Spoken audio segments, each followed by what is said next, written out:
Indo British advanced pain clinic నొప్పి మాయం surgery దూరం ఫర్ అపాయింట్మెంట్స్ 9155515563.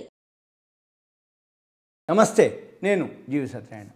ఈ ఎపిసోడ్లో మనకి 2025లో ఇప్పుడు ఉన్నాం. మనం 2025లో ఐపీఓలు 3 లక్షల కోట్ల రూపాయలకి వస్తున్నాయి. ఎప్పుడైనా కానీ షేర్ మార్కెట్ సెకండరీ మార్కెట్ బాగున్నప్పుడు ప్రైమరీ మార్కెట్లోకి ఇన్వెస్ట్మెంట్స్ ఎక్కువ వస్తాయి. ప్రైమరీ అంటే ఏంది? IPO, initial public offer. ఈ ఇనీషియల్ పబ్లిక్ ఆఫర్ ఏదైతే ఉన్నాయో 2025లో 3 లక్షల కోట్ల రూపాయలకి $35 బిలియన్ మేర సమీకరించే అవకాశాలు ఉన్నాయని ఒక కోటక్ క్యాపిటల్ వాళ్ళు అంచనా వేయడం జరిగింది. అయితే ఈ సంవత్సరం వాళ్ళు అంటే 2024 కంపెనీలు ఏదైతే 1.8 లక్షల కోట్లు సమీకరించడం జరిగింది, $22 బిలియన్. అయితే దాంతో పోలిస్తే 2025లో గణనీయమైనటువంటి అభివృద్ధి ఉంటుందని, అయితే 2025లో ఐపీఓలు ఏవైతే ఉన్నాయో అంటే ఆర్థిక సేవల రంగం నుంచి అత్యధికంగా 76,500 కోట్ల రూపాయలకి $9 బిలియన్ ఐపీఓలు వస్తున్నట్టుగా ఆల్రెడీ సెబీకి ఏదైతే ఉందో మనం ఓకే. ఇప్పుడు మీకు ఒక గమనిక, మీరేం చేయాలంటే ఇటువంటి ఏవైతే ఇన్ఫర్మేషన్ ఉన్నాయో నేను కొన్ని వెబ్సైట్లు చెప్తా. మీరేం చేయాలంటే ఈ వీడియో ఎవరైతే చూస్తారో ఒక పెన్ను నోట్బుక్ దగ్గర పెట్టుకోవాలి. పెన్ను నోట్బుక్ దగ్గర పెట్టుకొని నేను ఏదైతే వెబ్సైట్ చెప్తున్నా ఆ వెబ్సైట్లోకి వెళ్ళి చెక్ చేసుకోవచ్చు. ఆ వెబ్సైట్లోకి వెళ్ళి చెక్ చేసినప్పుడు మీకు ఒక ఐడియా వస్తుంది.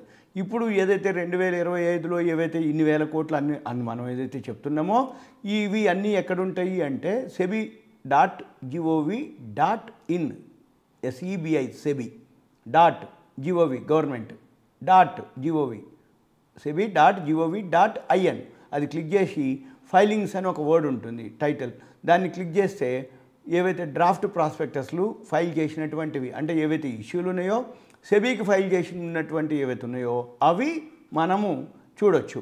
అక్కడ ఏవైతే ఉన్నాయో అవి ఎన్నికి వస్తుంది, ఎంత వస్తుంది, ఆ ప్రాస్పెక్టస్ ఉంటుంది, డ్రాఫ్ట్ ప్రాస్పెక్టస్ అంటాం. ఆ డ్రాఫ్ట్ ప్రాస్పెక్టస్ ఫైల్ చేసిన డేట్ ఉంటుంది. మనం అక్కడ క్లిక్ చేస్తే అది డౌన్లోడ్ అయింది. మనం చదివి చూసి ఆ కంపెనీ ఎవరిది ఏంటిది అనేది మనం చూడొచ్చు. అయితే ఇప్పుడు హెచ్డిబి ఫైనాన్షియల్ సర్వీసెస్ అంటే పెద్దయి, Avanse Financial Services, Tata capital.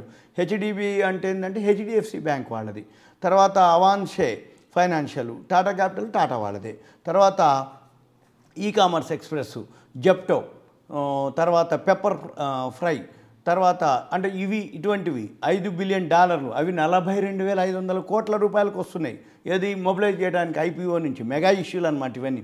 అయితే ఈ కంపెనీ యొక్క మనం ఏం చూడాలి, ఎవరైతే ఐపీఓకి వస్తున్నారో వాళ్ళు కంటిన్యూగా గ్రోత్ ఉందా లేదా, వాళ్ళు భవిష్యత్తులో ఈ ఏవైతే పెట్టుబడుల కోసం ఏదైతే అంటే వాళ్ళు కంపెనీ రన్ చేస్తూ ఇంకా ఎక్స్పాన్షన్ చేద్దామని పెట్టుబడుల కోసం ప్రజల దగ్గర నుంచి వాళ్ళ అంటే వాటాని మనకు వాటాలు ఇస్తామని చెప్పి మన దగ్గర నుంచి ఫండ్స్ మొబిలైజ్ చేయటం అనమాట.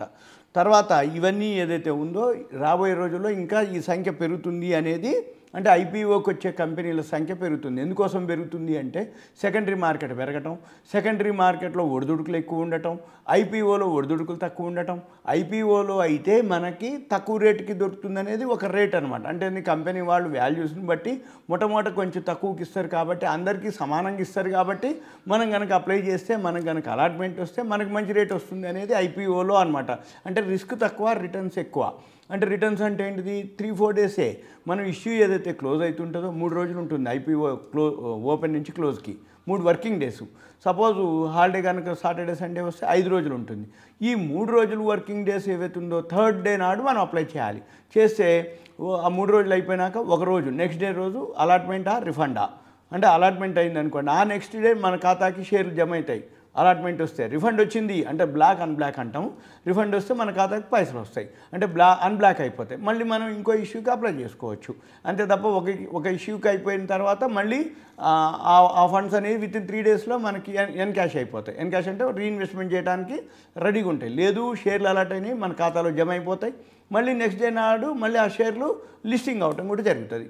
ఇవన్నీ వర్కింగ్ డేస్లో అనమాట. ఎప్పుడైనా సెలవులు కనుక వస్తే శని ఆదివారం ఆ నెక్స్ట్ డే ఇవి జరుగుతాయి అన్నమాట. ఇవన్నీ అయితే ఉదాహరణకి 2024లో 91 ఐపీఓలు లిస్టింగ్ లాభాలు రావడం జరిగింది. అవి 32.8%గా చెప్పడం జరిగింది. అయితే విదేశీ పోర్ట్ఫోలియో వాళ్ళు ఈ మధ్య కాలంలో ఫారెన్ ఇన్స్టిట్యూషనల్ ఇన్వెస్టర్స్ కంటిన్యూగా అమ్ముతున్నారు. జనవరిలో అమ్మటం జరిగింది, అక్టోబర్ నవంబర్లో కూడా పెద్ద ఎత్తున అమ్మటం జరిగింది. ఇవన్నీ ఎవరైతే అమ్ముతున్నారో వాళ్ళందరూ కూడా ఫారెన్ పోర్ట్ఫోలియో ఇన్వెస్టర్స్, ఎఫ్ఐఐలు ఫారెన్ ఇన్స్టిట్యూషనల్ ఇన్వెస్టర్స్ వాళ్ళు ఏం చేస్తున్నారు, ఈ ఐపీఓలోకి వస్తున్నారు.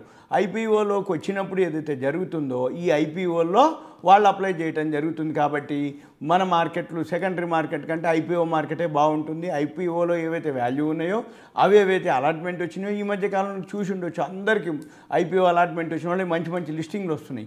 ఈ మంచి మంచి లిస్టింగ్ ఏదైతే ఉందో మళ్ళీ అది గ్రే మార్కెట్ ప్రీమియం ఉంటుంది. ఆ గ్రే మార్కెట్ ప్రీమియం చిత్తూరు గారిలో చూడాలి. ఇంకో వీడియోలో గ్రే మార్కెట్ ప్రీమియం మీద నేను చెప్తాను. ఇప్పుడైతే మీరు ఈ చిత్తూరు గారి వెబ్సైట్కి వెళ్ళి ఐపీఓ కనుక క్లిక్ చేస్తే మీకు దానికి సంబంధించిన ఐపీఓకి సంబంధించిన డీటెయిల్స్ ఉంటాయి. అదే కనుక ఈ సెబీకి ఫైల్ చేసిందా లేదా, రాబోయే రోజుల్లో ఏమున్నాయి అవి చూసి చేయాలంటే ఇలా చూడాలి. అయితే ఇలాంటి అనమాట. అంటే ఇప్పుడు ఉదాహరణకి ఇప్పటి నుంచి అంటే ఐపీఓకి ముందు లక్ష్మీ డెంటల్ ఏదైతే ఉందో 314 కోట్లు సమీకరించడం జరిగింది. 31 సంస్థలకు ఇవన్నీ ఓకే. తర్వాత మన పని ఏంటిది అంటే ఎప్పుడైతే మనము ఈ షేర్లు ఏవైతే ఉన్నాయో ఐపీఓ అయితే కొంచెం సేఫ్టీ అనమాట. అంటే ఏంది, వాల్యూ కనుక మనం గుర్తుపట్టగలిగితే 2 రకాలు. ఈ ప్రైమరీ మార్కెట్లోనే లిస్టింగ్ రోజు గెయిన్స్ వచ్చినాయా, వాల్యూతో వచ్చిందా, వాల్యూ లేకుండా వచ్చిందా, అది కొంచెం అబ్జర్వ్ చేయాలి. ఇవన్నీ కూడా మీకు కావాలి తెలవాలి అనుకుంటే, ఐపీఓ మీద ఇంకా బాగా మీకు ఇన్ఫర్మేషన్ కావాలి అనుకుంటే దయచేసి కాల్ చేయవద్దు.